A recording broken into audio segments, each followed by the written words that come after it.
Amis internautes, bonjour et bienvenue sur Énigme. Une maladie qui résiste aux médecins, une malchance qui s'acharne sur une famille qui se déchire sans raison. Quand le malheur devient trop précis et trop persistant, l'explication bascule et on ne parle plus de hasard, mais d'attaque. Une guerre silencieuse livrée dans l'ombre. Quel est ce monde des ombres? Qui sont ces soldats de l'ombre? Comment opèrent-ils? Et surtout, comment leur échapper? Parce que c'est la question la plus essentielle. Dans ce studio pour l'émission Énigme de ce soir, un stratège de ce monde de conflit, l'astrologue et mystique Rabbi Lotus. Maître guide, soyez le bienvenu sur cette émission. Merci beaucoup à vous. Paix et bénédiction sur vous. Amen. Vous êtes notre guide pour essayer de cartographier ce monde des ombres afin que nous puissions mieux appréhender tout ce qui se passe, si nous pouvons le savoir. Bienvenue au cœur de Énigme, chers amis internautes. Maître Lotus, comment se manifeste ce monde des ombres quand on parle d'attaque mystique? Qu'est-ce qui se cache derrière ce vocabulaire, je dirais? Merci beaucoup à vous pour le thème. Pour expliquer d'abord, je vais vous dire quelque chose qui est très important pour nous tous. Cette émission n'est pas pour les enfants. C'est pour ceux qui sont à la quête de la lumière, ceux qui sont à la quête de la vérité. Cette émission n'est pas pour les présenter spirituels. C'est pour que nous puissions enseigner, transmettre des connaissances pour que ceux qui sont à la quête de la vérité, à la quête de la lumière, puissent écouter et en tirer des profits pour devenir sages. Donc, je vais vous dire, le monde mystique est très dense et très dangereux. Les attaques mystiques, c'est lorsque l'invisible déclare la guerre. Et lorsque nous parlons des attaques mystiques, fait référence aux attaques physiques. De la manière que les attaques physiques se passent exactement, c'est de cette même manière que les attaques mystiques se passent. Parce que le monde astral, le monde physique n'est qu'une photocopie imparfaite du monde astral. De la manière que nous avons les criminels dans le monde physique, de la même manière dans le monde astral, nous avons les criminels. De la même manière que nous avons les malfaiteurs dans le monde physique, de cette même manière, nous avons les malfaiteurs dans le monde astral. De la manière que nous avons les forces de l'ordre, les policiers, les gendarmes, les militaires, les paracommandés pour nous défendre, de cette même manière, nous avons les gardiens, les défenseurs dans le monde astral. Tout ce qui se passe dans le monde physique, exactement dans le monde astral. Donc, le monde physique n'est qu'une photocopie imparfaite du monde astral. Quand on dit attaque,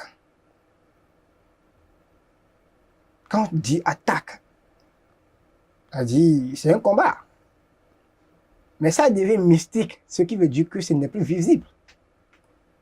Ce n'est plus ça, c'est au-delà de visible. Ce n'est plus visible où on peut voir l'attaquant. Ça là maintenant, on ne voit plus l'attaquant. Vous comprenez? Oui. Donc, quand on dit attaque mystique, c'est lorsque l'invisible te déclare la guerre. J'ai dit. Maître Lotus, certainement les gens viennent vous voir pour des maux réels comme la dépression, parce qu'il y en a qui en souffrent, la faillite pour quelqu'un qui a un commerce et qui du jour au lendemain a tout perdu, et surtout la stérilité au niveau des couples. À quel moment précis nous basculons du domaine médical, quand je vais prendre les maladies, ou psychologique, lorsqu'il s'agit de la dépression, on bascule dans le monde de l'ombre? Merci beaucoup. Et avant de développer ce thème, cette question que vous avez posée, pourquoi on t'a attaqué?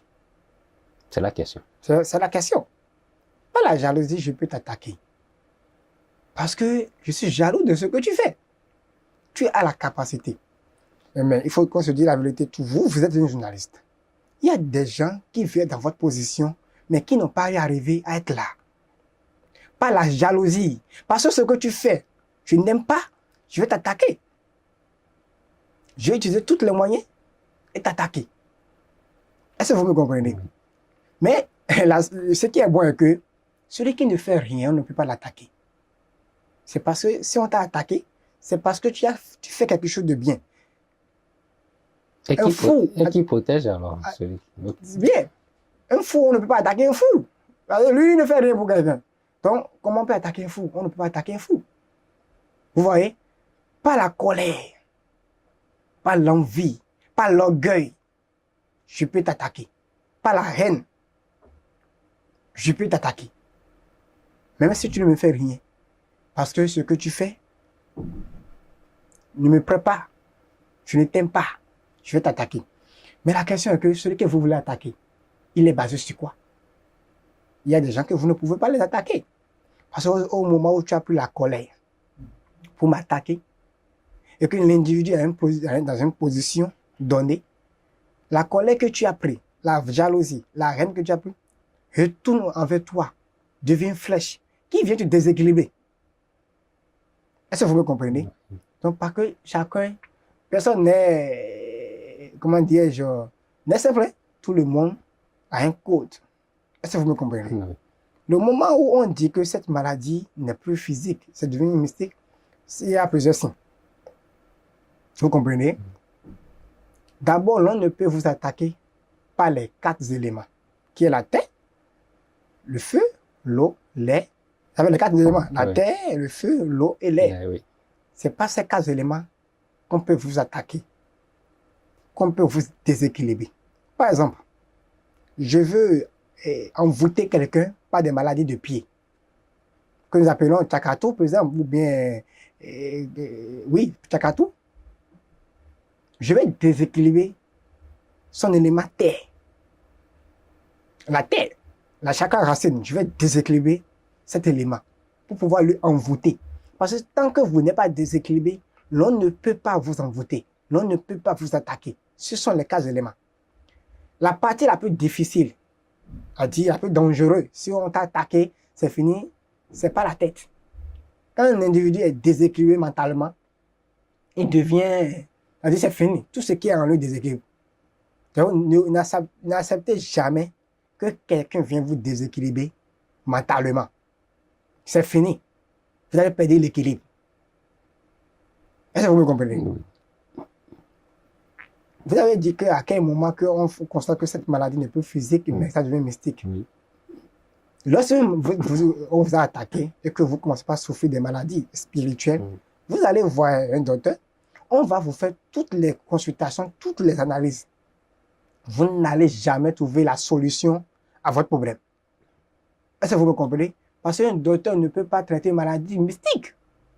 Tout ce qu'on va vous injecter comme des perfusions, tout, vous allez vous êtes en train de souffrir, mais quand on vous fait des analyses, on constate qu'il n'y a rien là. On ne trouve aucune maladie, aucune trace. Parce que ce qui est là n'est plus physique. Par exemple, la dépression, par exemple, la stérilité. Pour que quelqu'un, il y a des gens, vous allez constater qu'ils sont stériles, ils vont faire parcours de tous les médecins, on leur prescrit des comprimés, tout ça, la même malgré ça, il n'y a pas avec d'enfants. On les fait les échographies, là, on dit qu'il n'y a rien là. On n'a rien trouvé de parce qu'on l'a déséquilibré en elle, qu'elle ne peut pas concevoir. Vous me comprenez? Donc, lorsque vous allez constater que oui, ça là, c'est le plus simple, vous allez constater que tout ce que vous allez faire, comme des comprimés, des tisanes, tout, ça ne va pas marcher. Parce que c'est le monde spirituel qui est en jeu. J'ai dit. Maître Lotus, à quel moment réellement on sent que, au-delà du parcours là, que vous avez donné, que ces signes-là sont manifestes? Parce que vous avez pris la maladie ou bien la stérilité. Au niveau de la jalousie, comment cela peut se manifester? Pas la jalousie. Par exemple, j'ai dit que ce que tu fais ne me plaît pas. La position dans laquelle tu es. Pas parce que tu n'as rien fait à la personne. Hein. Mais, au fait, tu dégages un aura qui est fort plus que lui. Tu dégages un aura qui est fort, puisqu'ils ne peuvent pas t'atteindre, il va commencer à avoir des jalousies. Alors que les jalousies, c'est ce que nous appelons les fruits interdites. Lorsque je commence à développer les sentiments de jalousie envers toi, ces sentiments, ces vices-là deviennent fraîches. Vous me comprenez? Même si je ne t'attaque pas, ces flèches-là viennent vers toi, peut commencer par te déséquilibrer. Ainsi de suite, un peu. Vous voyez? Donc, pas la jalousie. Lorsque j'ai la jalousie, par exemple, vous êtes là. Si je m'assois ici dans des positions où je dois m'asseoir, et je vous regarde parce que je suis jaloux de vous, je vais te transmettre rien que des énergies négatives. En se regardant comme ça là, je vais te transmettre rien que des négativités. Arrivé chez toi, tout va commencer par bloquer.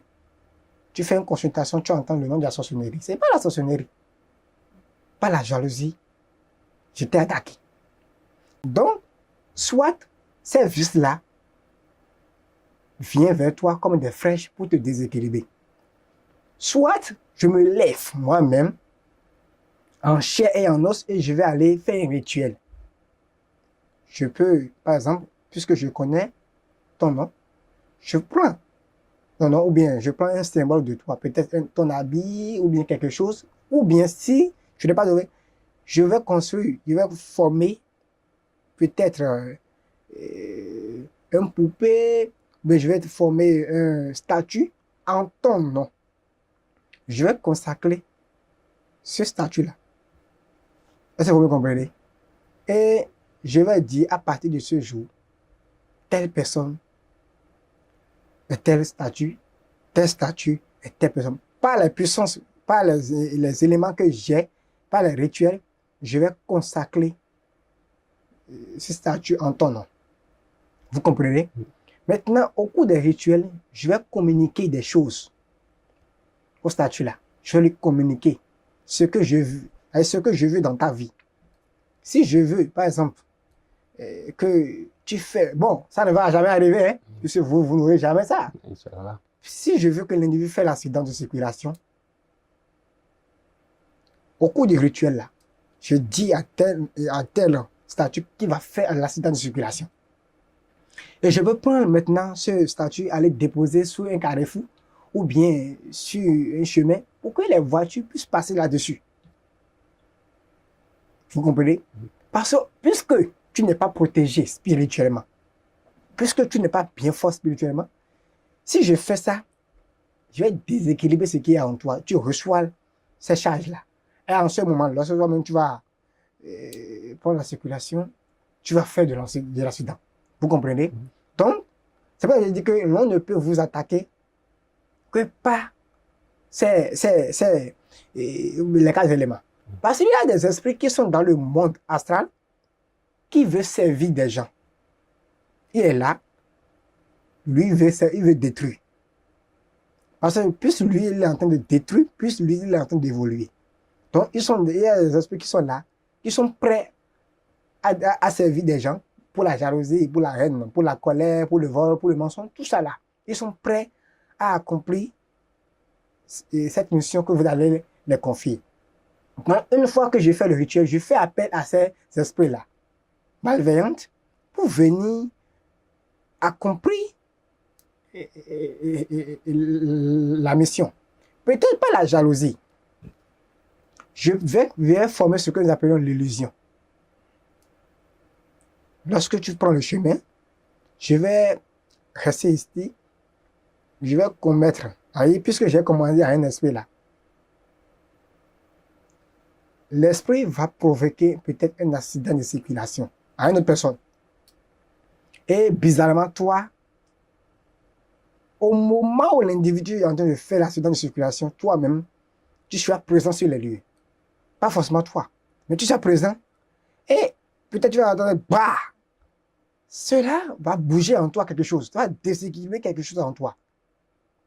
Des fois, lorsque nous sommes en circulation, on entend, bah, a dit, comment dire, on dit. On est secoué un peu.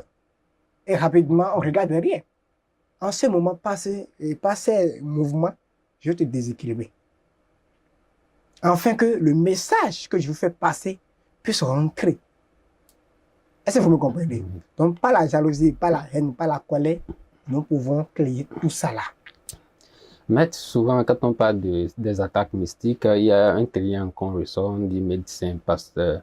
Ça veut dire médecin, ça c'est le premier. Après, on passe au pasteur ou bien aux imams et troisièmement, aux guérisseurs. Vous, en tant que guide spirituel, à quel niveau de cette trilogie-là vous intervenez? Vraiment, vous voyez, et lorsqu'on dit un guide, un maître ou bien un mage, ce sont les défenseurs. C'est les mages, les maîtres, ils sont censés à protéger les faibles. Est-ce que vous me comprenez? Leur rôle, c'est de protéger les faibles et de maintenir l'ordre. Lorsque quelqu'un est attaqué, tu viens t'imposer. Parce que tu es là pour servir. Regardez les forces de l'ordre, les militaires. Ils assurent notre sécurité. Ils nous protègent. Lorsqu'il y a la guerre, est-ce que nous-mêmes on peut aller à la guerre? Ce sont les militaires qui vont aller à la guerre, même jusqu'à mourir à la guerre, se sacrifier à nous. Les rôles que jouent les policiers, ce sont les mêmes rôles que jouent les guides, les maîtres, les mages, tout ça là, les pasteurs, tout ça là. C'est pour défendre les faibles, protéger-les, pour que ceux qui seront attaqués, parce que nous serons toujours attaqués. On sait que nous serons attaqués. On sait que la guerre va venir. C'est pour ça qu'on prépare les militaires, tout ça là. Vous comprenez? Et les militaires ont les armes nécessaires, les matériels qu'ils doivent utiliser pour pouvoir combattre ce qui va venir. C'est de cette même manière, les pasteurs, les imams, tout ça là, ils sont formés pour ça, pour défendre les faibles, s'opposer à l'injustice. Est-ce que vous comprenez? Même si l'individu est pauvre, ils sont là pour pouvoir s'opposer à ça, les protéger contre toutes les attaques, les guider, les monter les chemins. Ce sont les rôles d'un comment dirais-je, d'un guide, d'un maître. Parce qu'eux, ils ont les connaissances nécessaires à utiliser pour pouvoir que les missions de vie qu'on les a confiées soient maintenant faites. Et dans ce même sens-là, il y a des endroits où, vous voyez, puisque nous avons les avocats dans le monde physique, dans le monde astral, nous avons les avocats. Puisque nous avons les juges dans le monde physique, dans le monde astral, nous avons les juges. Les procureurs dans le monde, il a dit, physique, dans le monde astral, nous avons aussi les procureurs. Peut-être on peut avoir un procureur imam dans le monde astral. On peut avoir un procureur mage dans le monde astral. Et lorsque l'individu est attaqué, on ne se lève pas comme ça. Quand l'individu est attaqué, avec les connaissances que le mage ou bien le maître en possède, lui-même rentre dans le monde astral. Vous me comprenez? De la même manière qu'on fait les procès dans le monde, on fait les procès aussi dans le monde astral. Et tu deviens peut-être l'avocat de l'autre pour dire, mais vous voulez l'attaquer. Qu'est-ce qu'il a fait et vous voulez l'attaquer? Tout ça là, exactement. Et vous allez dire jusqu'à ce que vous allez résoudre cette situation. Donc, les imams, tout ça là, sont les défenseurs, est censé protéger les autres. Ouais. Et dans les mêmes imams, dans les mêmes maîtres, il y a aussi les êtres, les malfaiteurs parmi eux. Vous me comprenez? Il y a aussi, donc parce qu'un maître, ou bien un guide, un mage, détient les pouvoirs pour détruire, détient des pouvoirs encore pour sauver. On les a montrés les deux côtés. Il y a des fois, il faut attaquer. Il y a des fois, il faut attaquer. Il y a des fois, il faut établir l'ordre. Il y a un Seigneur qui a dit, l'ennemi qui t'attaque, c'est parce que vous avez une dette karmique. La question est que, voilà, là où je parle de la jalousie, celui qui est jaloux de toi, tu n'as pas besoin de l'attaquer, on n'a pas besoin d'attaquer nos ennemis. Mais la meilleure façon, c'est de prier pour que cet ennemi-là puisse retrouver la voie juste et parfaite, qu'il puisse retrouver la lumière. Vous comprenez? Parce que lorsque lui, il est en train de t'attaquer là, ce n'est qu'une photocopie de toi. Ce n'est que l'homme, ton homme intérieur. Ce n'est que ce que tu es là, qu'il est en train de te montrer. Donc la meilleure façon, c'est de prier pour lui, afin que lui, là, il a trouvé la lumière et se répondre. Regardez l'exemple de Jésus. Lorsqu'on est en train de crucifier Jésus, qu'est-ce qu'il a dit? Il a dit, mais boy, il ne sait pas ce qu'il est en train de faire. Pardonne le péché. Afin qu'il puisse se répondre. Lui-même, là, il peut tuer tous ceux qui sont là. Il peut ordonner en une claque, on peut détruire tous ceux qui sont là. Mais malgré ça, parce qu'il a dit que ceux-là n'ont qu'à retrouver la lumière, la voie juste. Donc, lorsque quelqu'un t'attaque d'abord, il faut d'abord regarder les dettes karmiques. Il y a des gens là, dans le monde passé, nous avons taqué, et dans ce monde-là, ils viendront nous taquer. Tout ce que tu as fait, lorsque tu es jaloux des autres là, quelqu'un viendra être jaloux de toi. Lorsque tu n'aimes pas l'autre là, il y aura des gens derrière toi qui ne vont pas t'arriver et ils sont prêts même à te tuer. Est-ce que vous me comprenez? Donc, les guides, tout ça là, ce sont les protecteurs. Et en ce moment-là, c'est là où nous faisons appel parce que nous avons les êtres de lumière. Nous avons les entités supérieures. Lorsque quelqu'un est attaqué par un esprit, une entité de bastard, nous faisons appel aux entités supérieures. Il y a une entité qui est plus forte que lui. Peut-être que l'individu a déclenché un pouvoir de degré numéro 1. Moi, j'irai déclencher un pouvoir de degré numéro 2. Ou bien déclencher un pouvoir de degré numéro 3. Parce que pour faire appel à un être qui est plus... C'est pas moi-même qui vais aller défendre l'individu, hein, mais pas des rites, pas des méthodes. Je fais appel à un esprit qui est plus puissant que celle que l'autre a. Parce que de la même manière, nous avons les maires ici, nous avons les députés, tout ça. Et de la même manière, dans le monde, nous avons aussi des esprits qui sont supérieurs. Quand on entend parler de lui, à certaines personnes, je ne peux pas aller là-bas. Vous comprenez? Ainsi de suite. Donc, c'est de la même manière que les choses se passent dans le monde physique. Exactement. Dans le monde astral, c'est la même chose. Maître Lotus, vous avez parlé de prier pour celui qui attaque, qui vous attaque. Maintenant, quelle autre manière peut-on utiliser pour neutraliser une attaque mystique? L'attaque mystique, c'est ça ce que je disais. Lorsque vous êtes attaqué par quelqu'un, d'abord la question est que c'est quel genre d'énergie que l'individu a appelé. On ne se lève pas. Attention, on ne se lève pas pour s'imposer à une attaque mystique. Attention, c'est très dangereux. Sinon, il y a des fois, vous allez faire arriver à la maison, vous-même, vous ne pouvez pas dormir. Quand l'individu t'attaque et que bon, la situation est venue, il faut se poser la question, quel genre d'énergie qu'il a utilisé, afin de pouvoir savoir quelle énergie moi je vais appeler. Peut-être que l'individu a utilisé le feu. Moi, je vais utiliser de l'eau. Parce que je sais que l'eau va éteindre le feu. Ou bien, il a utilisé le feu. Moi-même, je peux utiliser le feu. Mais le feu que je dois utiliser, c'est un peu plus dense que le feu que je suis en train d'utiliser. Il a utilisé peut-être lance-pierre. Moi, je vais aller utiliser du fusil. Vous comprenez? Si tu utilises du lance-pierre pour m'attaquer, moi, je vais utiliser ce que nous appelons le fusil. On dit le fusil ou la fusil? Le fusil. Ah, le fusil. Parce que moi-même, je suis en train de dire, je ne suis pas sûr de moi-même. Donc, je vais utiliser le fusil pour t'envoûter. Ah, je sais que une fois que le fusil est là, je vais te détruire en même temps, en un morceau, vous comprenez? Donc, il faut savoir d'abord ce que l'individu a utilisé pour savoir maintenant ce qu'il faut utiliser. Maintenant, on a dit de prier pour nos ennemis, ou bien, afin qu'eux-mêmes là, n'ont qu'à se répondre. Attention, il y a des fois, ce n'est plus l'affaire de prier. Il y a des fois, il faut établir ce que nous appelons l'ordre. Parce que pourquoi on dit de prier? Lorsque quelqu'un vous attaque et que vous l'attaquez en retour, vous créez ce que nous appelons le karma. En même temps, vous allez payer les conséquences. Il y a des rituels. Quand quelqu'un m'attaque, je fais le rituel, je l'attaque et je le bloque. J'attaque un individu, et je le bloque en même temps. Mais je vais créer ce qu'on appelle le karma.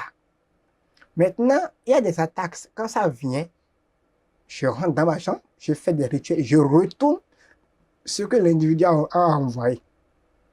Si il a envoyé 2 attaques, moi je fais le rituel et je le retourne en même temps les mêmes rituels qu'il a fait, les mêmes choses, les mêmes énergies. Mais la dangerosité est que quand l'énergie revient vers toi, ça revient, ça double.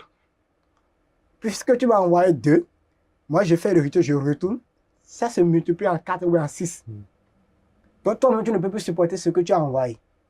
Vous comprenez? Et je fais ça pour établir l'ordre. Quand quelqu'un m'attaque dans ce que je fais, et que je vois qu'un jour que ça là, le niveau où ça vient maintenant, il faut que moi-même, je réagisse. Je vais réagir, mais pas pour créer le karma. Je vais réagir, je vais le retenir tout ce qu'il m'a envoyé. Mais bien avant que je vais faire ça, je dois d'abord me mettre sous l'autorisation des êtres de lumière. Parce qu'un jour, l'acte que vous avez posé aujourd'hui, un jour, on va vous poser la question. Quel est votre avocat, quel est votre, avocat qui va vous défendre dans le monde astral? Mais lorsque vous voulez faire quelque chose, et par exemple, je dis, ou bien je me mets sous l'autorisation de mes aînés, c'est-à-dire ceux qui ont déjà fait ce que je fais bien avant moi, le jour où on va venir me poser des questions, me juger, ce sont ces aînés-là qui vont venir me défendre. Non, en ce moment, il doit faire ce qu'il a fait.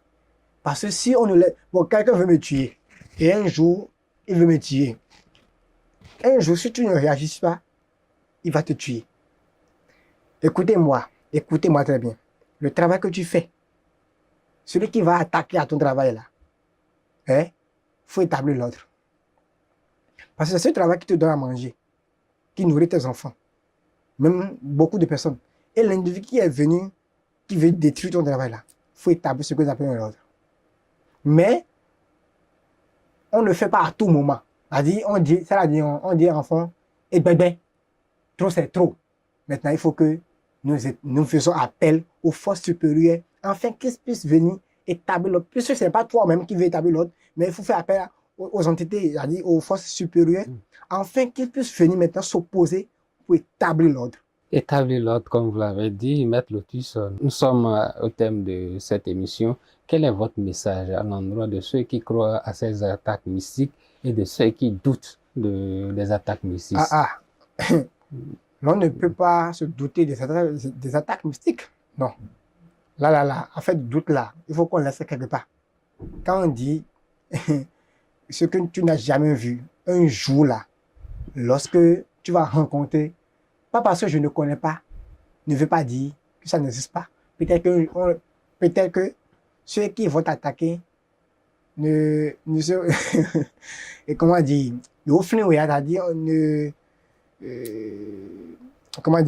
ne se souvient pas encore de toi. Vous comprenez? La question est, ce que moi je vais dire que chacun prenne ses dispositions. Nous sommes dans un monde de bataille. Vous comprenez? Nous sommes dans un monde là, de bataille. Dieu nous a envoyé, envoyé sur la terre, il nous a donné tout, mais c'est à nous maintenant de se raciner spirituellement. Quelqu'un qui n'est pas fort, qui n'est pas fort spirituellement, qui n'a pas de racine spirituelle, celui-là c'est fini.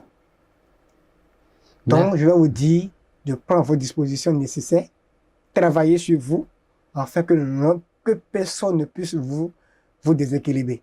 Merci, Maître Lotus, d'avoir partagé votre cartographie de l'ombre. Chers amis internautes, merci de nous avoir suivis. J'espère que vous avez pu tirer leçon de tout ce que Maître Lotus nous a enseigné à propos des attaques mystiques. Prenez le rendez-vous du prochain numéro de Énigme. À bientôt.